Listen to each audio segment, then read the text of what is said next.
ده. النهاردة في ناس واقفة في عرفة بتبكي ومش عارفين ليه بالظبط، بس قلبهم عارف. لأن القلب بيبقى عارف إمتى هو بعيد عن ربنا وإمتى هو قريب من ربنا.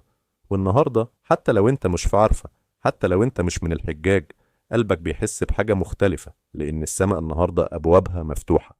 ربنا النهاردة بينزل برحمته وبيتباهي بعباده قدام الملائكة، مش بالأقوياء، مش بالأغنياء، إنما بالمحتاجين إليه، باللي رفعوا إيديهم وقالوا أنا محتاجك يا رب. وانت دلوقتي لو في بيتك أو في شغلك أو أي مكان، لو رفعت إيدك وقلت من قلبك يا رب، هتبقى جزء من اليوم ده. مش محتاج تكون في عرفة، مش محتاج تكون لابس الإحرام، مش محتاج تكون كامل، محتاج بس إنك تروح لربنا زي ما انت، بكل ذنوبك، بكل ضعفك، بكل اللي بتخبيه. لأن ده اليوم اللي ربنا فيه بيقول للملائكة انظروا إلى عبادي أتوني شعثا غبرا أتوني. ده اللي هو عاوزه إنك تروح له وترجع له وتتوب إليه.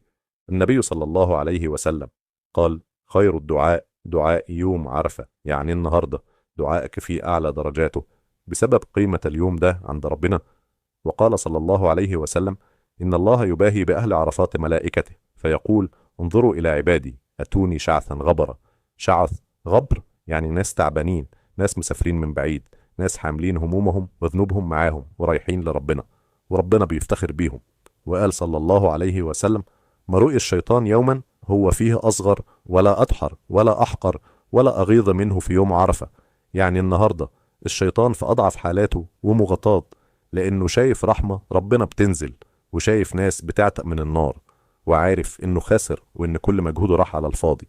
النهاردة يوم أنت فيه أقوى من الشيطان بسبب رحمة ربنا. فالنهاردة مش وقت تفكير ولا وقت تأجيل. النهاردة كل اللي تعمله إنك تدعي وتستغفر وتكرر لا إله إلا الله وحده لا شريك له، له الملك وله الحمد وهو على كل شيء قدير. لأن النهاردة السماء قريبة والباب مفتوح وربنا سمعك. في النهاية لو الكلام ده لمسك مش لازم تعمل حاجة كبيرة، كفاية بس إنك تشترك عشان المحتوى ده يوصلك كل مرة، وتشارك الفيديو مع حد بتحبه.